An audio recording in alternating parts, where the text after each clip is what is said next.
Okay, so I'm admitting all.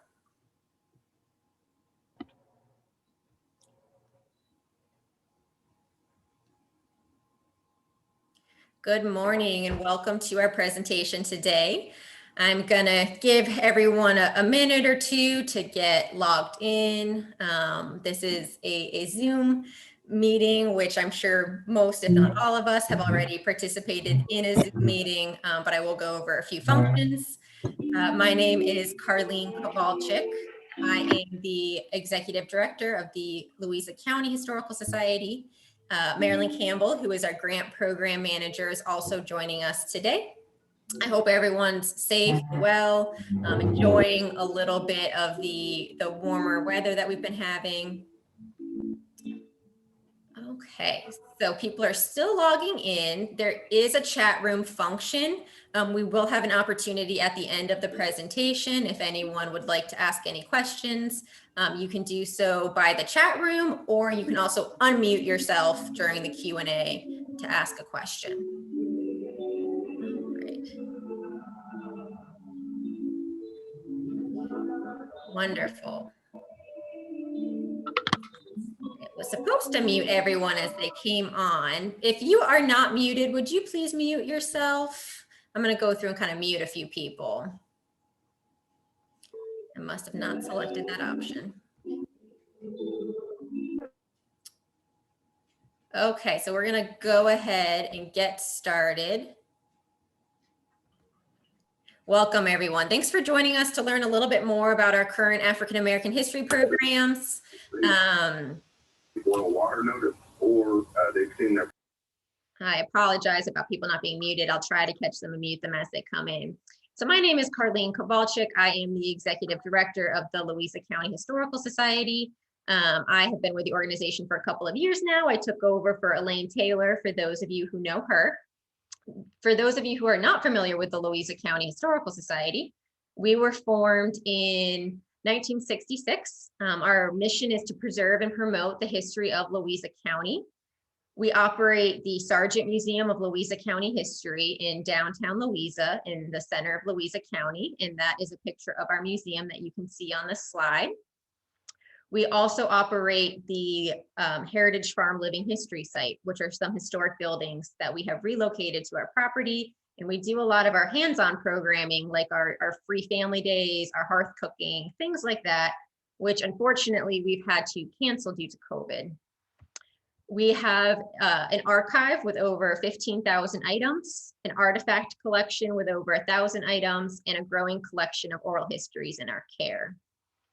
We also have the Purcell Research Library located in the museum, and we get many visitors who use our resources to conduct family history in that research library. We do educational programs and special events throughout the year. This past year, it's been virtual programs due to COVID, and you can see recordings of our virtual programs on our YouTube channel, and you can also download our home-based children's lesson plans from our website, which is how we pivoted our free family day programs to online lessons that people can download. I just want to highlight a few of our digital products that we have completed in the past. And so you'll see a list of different websites. I will email out this PowerPoint after the meeting today so that everyone will have the live links. But we've got a website dedicated to African American schools in Louisa County. We have a GIS mapping website that has got some digital trails, some historic maps overlaid over modern maps. We have our online archive, which Marilyn will talk about a little bit. And then we have our main website, which is louisahistory.org. So if you're looking for general information, how do you become a member? How do you donate? How do you do research with us? That louisahistory.org is the website that you're going to want to go to. We also typically work on 1 or 2 special projects a year. And this year we are working on African American history projects. And this is due to a grant program that the Charlottesville Area Community Foundation put out for the first time this past year. It was a community recovery and catalyst grant. And that was to address the impact of COVID and racial inequality in our communities. So what we did was we formed a community advisory council with representatives from the local chapter of the NAACP, local churches, educators, amateur and academic historians, to select projects that we felt would benefit our community. And the main goal of this program, working with the Community Advisory Council and implementing these projects, is to build and grow relationships to achieve more sustainable, accessible, and equitable preservation of our local history. So at this point, I'm going to turn it over to Marilyn, and she's going to review the first 3 projects that our Community Advisory Council selected, and how members of the community can help with each one of those projects. So Marilyn, I will let you take it over now.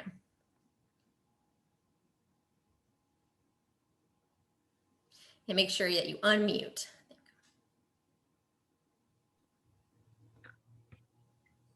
Thank you, Carlene, and good morning, everyone. I would like to acknowledge all of our ancestors on this day. We've come together in the month of February to commemorate the heritage of our African Americans and their history making all year long. This is the last day or the final day of the programming for this month, but we have plenty for you to take advantage of in stopping by our museum. And at this particular time, we're going to talk about the 3 programs that we have. And I wanted to bring your attention to the title of this presentation. It's Reframing Historical Context. And if you insert the word by, you have listening to the voices in community. So next slide, please. The 3 main programs that we are working on this year is the Freedom of Choice Remembrance Project, a community-wide multicultural oral history initiative, and a proposal to incorporate local African American history in local schools. And the importance of that, well, we want to capture that history and share it. And we ask that you be a part of this. Now, before I go too deep into many of the programs, I will give you a highlight about some of the history. In the African American community, oral history tradition has been a way of saving history that was known to be true, and was a way of transferring that information to the next generation. But laws prohibited other means. The African culture had griots as the keeper of the history in their communities. Oral history in America has given many genealogists nuggets or clues to verify events of the past and to find or discover many of those untold stories. The Louisa County Historical Society is a repository for and of the community, the people who are citizens, contributors to the county's revenue and tax base. The 2019 state census demographics of Louisa County showed that African Americans represented 15%, whites 80%, and in the category of other cultures, 5% of a 38,000 population. These programs are to help improve the African American representation in the Louisa County Historical Society's recordings. As Karlene had mentioned, these programs are a connection for building relationships and giving recognition of a people's existence.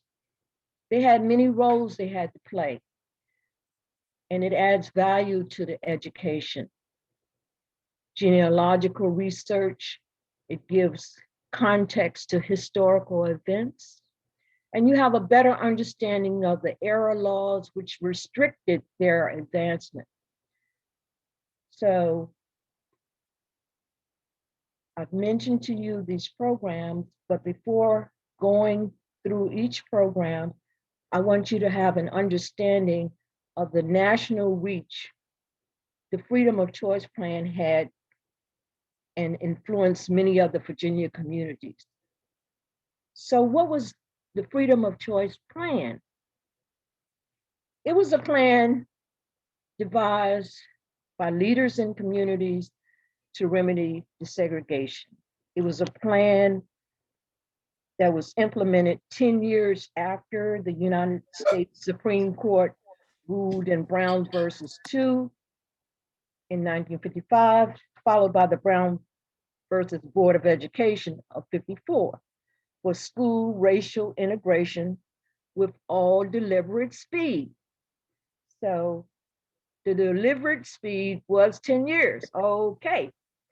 Well, the plan resulted in a small number of Black students attending public white schools. But white students did not choose to attend the Black schools. So this was something that was federally challenged because it did not meet compliance. So would you go to the next slide, please? The former Louisa County students will tell of their experiences. Some of the interviews did begin this week, and we want to capture all of the voices directly impacted, from the white and Black students, the teachers and administrators. But I wanted you to know about our history footnote guide. This will give you a better idea if I just kind of let you see that on screen. It talks about the Civil War. The Civil War ends, 1865, emancipation, happening around the same time. It had a preliminary one and then a ratified in 1865. Reconstruction, Blacks became citizens. Freedmen Bureau assisted them in 1865 as well. The Black codes or Jim Crow laws emerged in 1865, restricting the African-American citizenry. Then you had Brown versus Board of Education, 1954, massive resistance. That was a racial campaign against integration of public schools. So the Civil Rights Act passed in 1964. That was the labor law legislation outlawing discrimination. And then you see in blue, you have the Freedom of Choice Plan or Free Transfer Plan in still segregated communities. And that was as late as 1965. So from 1865 to 1965 is 100 years. And today makes 150 years of impact from history. We're talking about it today. From the ending of the Civil War, all of this transpired to the finally desegregation as a federal mandate in 1970. Next slide, please.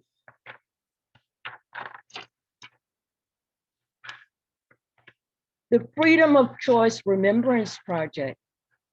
What is it? Well, it is a project that is a developing collection of the first-hand accounts as witnesses, and they are the voices through oral narratives of some of the 13 African-American students who were the first to integrate Louisa County's white high school that ran grades 8 through 12. And we have program coordinators,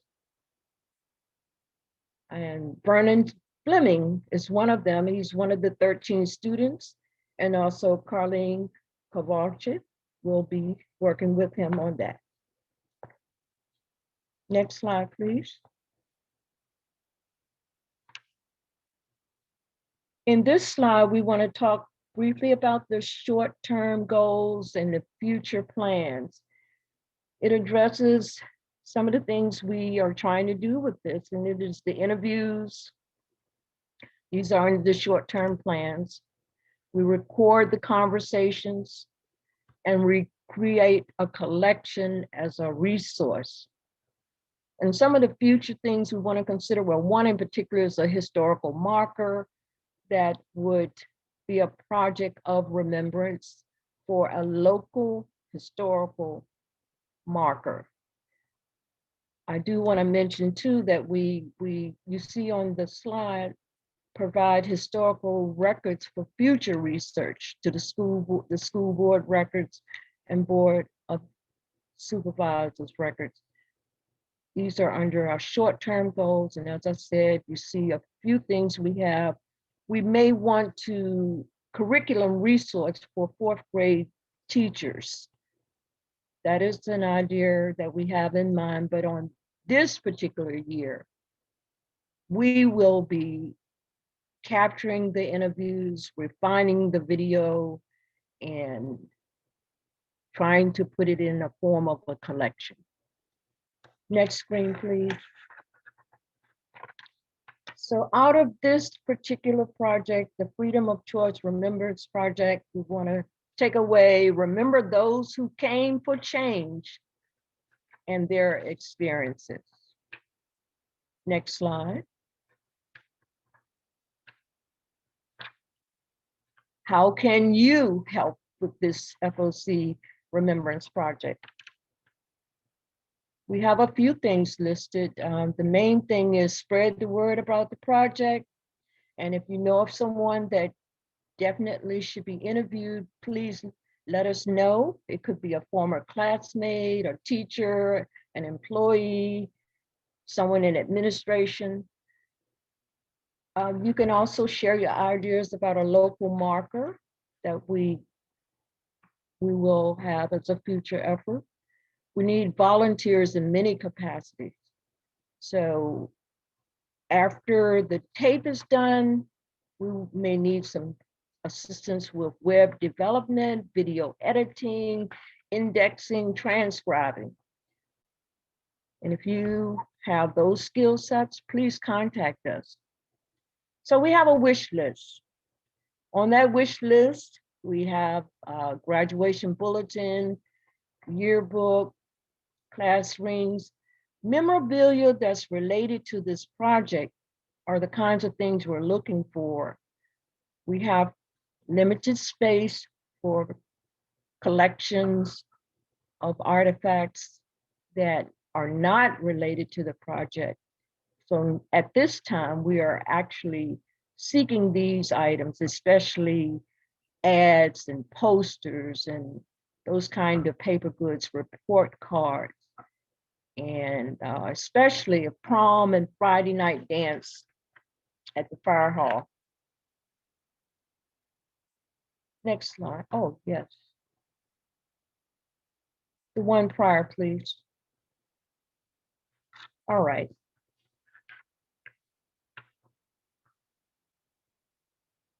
Thank you. We're going to talk about the oral history campaign. That would be the next slide. The oral history campaign is a program that we're doing of a community-wide, open to the community, but in particular, we are interested in interviewing African Americans that need to tell their story. At present, the Historical Society does not have the full representation of its community, and this is a concerted effort to get that representation. So we're looking for people of all cultures, but some of our specific needs would be, if you know of someone that you think should talk to us, some of that rich history shared here, please let us know. We have someone that would be handling the interviews, and that's Latika Lee. She's the oral history coordinator. She will be scheduling the interviews. Also, there's a collection that has already been completed with the help of some volunteers, and that is the 1950s collection. And it is available on our oral history website, the vocv.org, voicesofcentralvirginia.org. Next slide, please. So why are these interviews important? Why are they important? Well, because we have an aging population, and many of their stories, their sharing of narratives have a rich composition of truth telling. And we want to capture that. We want to capture those stories and have them for our future generation who are seeking Louisa County's history. And we also want to add to our online collection. Now, one of the things I want to point out, we have a candidate form to register to be interviewed. If you need one, please request it. And you also can nominate someone. So use that form to nominate someone you think should be interviewed. Next slide, please. So our point about this program, give voice to history. Next slide, please. How can you help with the oral history program? Well, we need volunteers to conduct some of the interviews, and training will be provided. We also need someone to be a family interviewer, because in many cases, it is best for a family member to take care of the interviews, and we will assist. Some of these things can be done remotely. We may have to have services of that nature that may come into play remotely interviewing. And if there are people, as I mentioned, that you think we should interview, please refer us. We have these needs of post-interview services of audiovisual and web management. So we do need that type of assistance. And also we're thinking about the young people, the youth. We would like to figure out a way for them to have participation in this process. So if you can encourage a youth to get involved, we welcome that as well. Next slide, please. Our wish list, well, we're looking for some vintage artifacts. And as I said before, we can't receive all things at this time, but you can check with us to see if it's suitable, if it's not here listed, because we may not have thought of everything. Family artifacts, it might be a recipe book or a special recipe that was used in celebrations or annual activities, and it ties in greatly with the interviews, and we will receive those. So church bulletins, business records, school documents, family photographs, and maybe some videos there too. So another thing, sometimes people will have scrapbook collections, that might tell some stories and have artifacts there. So we welcome those things. Next slide, please. Okay, our next slide will deal with the school curriculum project. Now, what is our history? Why now? Well, the school curriculum project is one where we've been fortunate to have a high school student to work with us and serve as a liaison. Gabriella Whitfield will be working to research artifacts and aid in the researching the best practices, locating research data, She will also be interviewing some of the stakeholders, such as the school administrators, instructors, the parents, or students, fellow students. The important thing I want to emphasize about this is that the School Curriculum Project is a research initiative to incorporate the local African-American history into the local school classroom. It's research this year, and in another phase, it would be assisting teachers more so with developed products that possibly will come out of this. But at this time, we want to interview some of the teachers and the parents and administrators to find out what are their thoughts. We will survey those stakeholders, and also that homeschooling network. That's important to explore. So Gabriella Whitfield, a young student from the high school, has served well and working with us at this time. And as I said, we feel fortunate to have her. Next slide, please. So another piece that fits into the equation.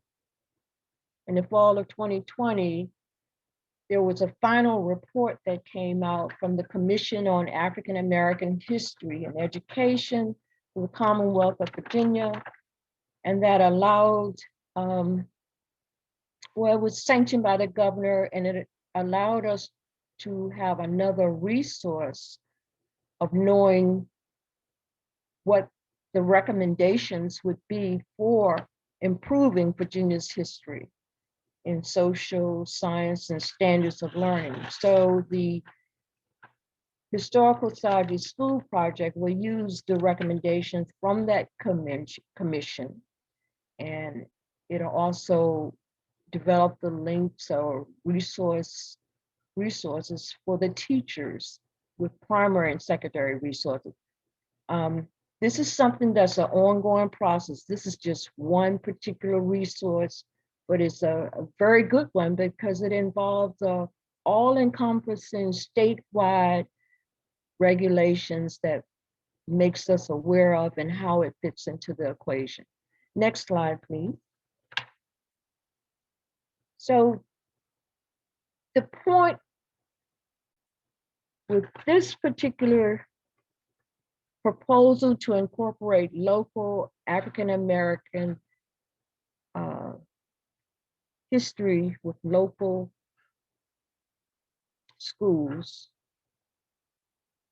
is this: number 3, teach the history in context and truth. Distorted history is oppressive. This particular textbook was one that circulated between the time period of 1950 to 1970.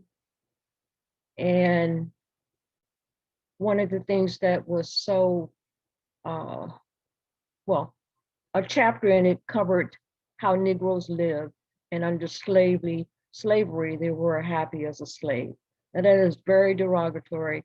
And the thing about it, it was stated that the book was actually written by politicians versus historians, but it was an effort to keep that oppression in place. So teach the history in context and truth. Next slide, please. What are the short-term goals and the long-term goals of the African American History Curriculum Project? As I pointed out, we'll be developing recommendations to develop a report of recommendations. We will establish some a benchmark test for students on what Black history awareness they currently have and how it will reflect what they've been able to acquire. We also will develop this survey for the stakeholders to respond to get their feedback in order to build upon that. Long-term goals, something may come out of this, such as a booklet, some print goods of some kind. And we want to develop resources that will be used by teachers as well as the homeschoolers. And hopefully we'll be able to put into place those items that will serve as primary or secondary resources for the instructors. So how can you help with the school project? Tell others about it. If you have resource data or curriculum examples, we would like to see those or have those. And assist with developing the curriculum and resources during the phase 2 of this project. Remember, this year is primarily research. Next slide, please. You may also help us by providing suggestions of notable research, notables to research. You know, they could be from Louisa or the Central Virginia region.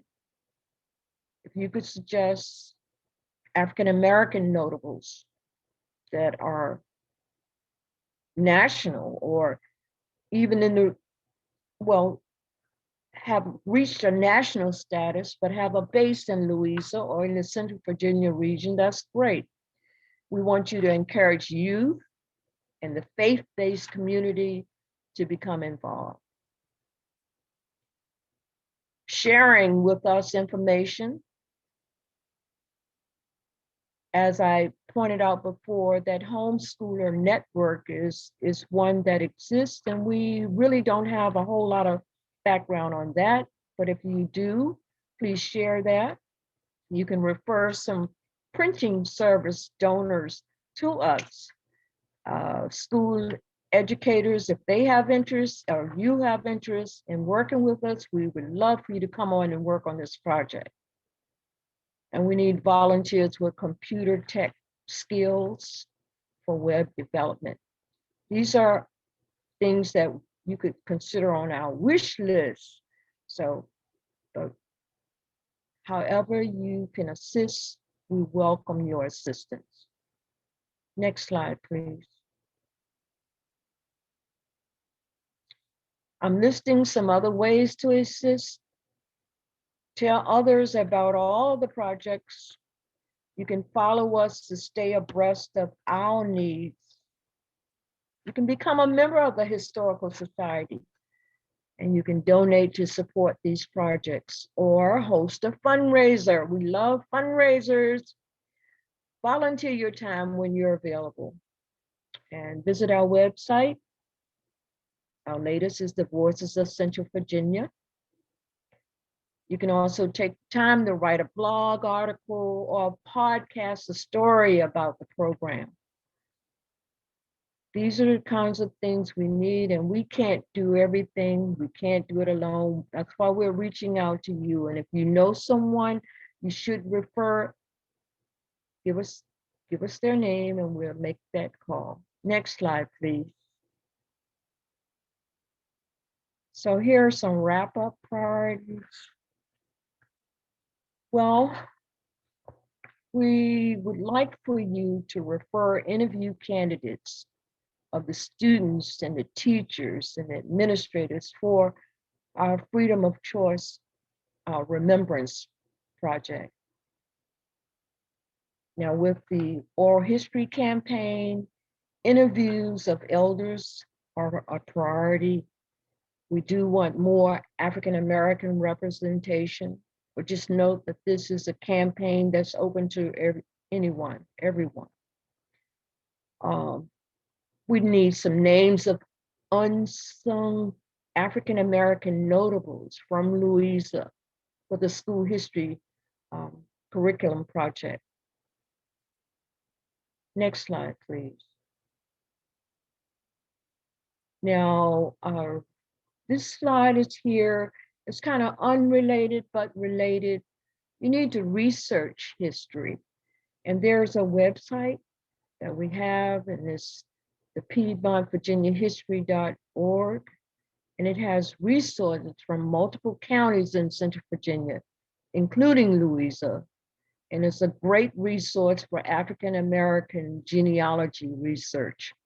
But at present, I just want you to know that the site is down. It had a little shortage in it. So we're working on that currently to get that back up online. But keep in mind, PiedmontVAHistory.org is a great website for genealogical research.